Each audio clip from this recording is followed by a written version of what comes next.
If a mother is experiencing flat nipples due to engorgement or edema after the birth of her baby, there's something called reverse pressure softening that can actually help the mother to unflatten her nipples to be able to help her baby nurse. So edema could be just from IV fluids during labor, whether she was in labor for a long time or maybe she had a C-section.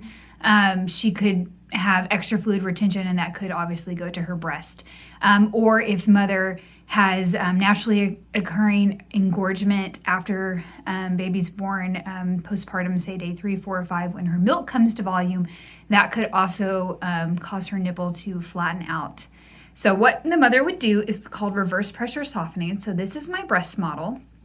And what the mother is going to do is apply reverse pressure. So she's going to position her hands just right outside of her nipple, and she's going to actually press into her chest wall, into her body, and kind of hold that pressure there. So the idea is to obviously move the milk, move the fluid away from the nipple so the nipple unflattens and becomes erect, so it gives the baby something to latch onto.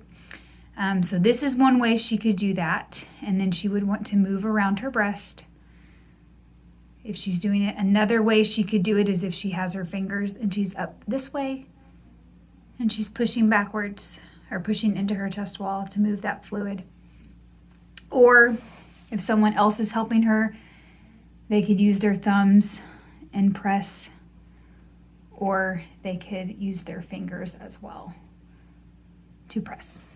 Another reason mom just may have her anatomy, she may have a flat nipple.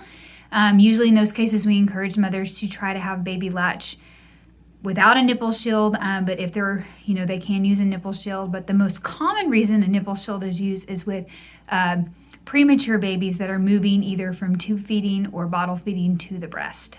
So this is a nipple shield. You can see it there. It's a very, very thin piece of silicone plastic. It has holes there, obviously, for the milk to come through. And the way that you would apply it is you would stretch it. It kind of starts to flip itself as I stretch. And you would have the mother stretch it and then apply it to her breast, and it will suction in the breast tissue there. And then once it is on the breast, you will have the baby obviously latch on. You do not want baby to latch on just to the tip of the nipple shield. They could even just sit there and suck the milk out from the holes that are there. That's not the point. We want baby to still have a wide, deep latch with the nipple shield, so they're actually drawing in breast tissue through the nipple shield. So that is the nipple shield. The top of it is cut away, so it does encourage actual skin to skin there while the baby is nursing.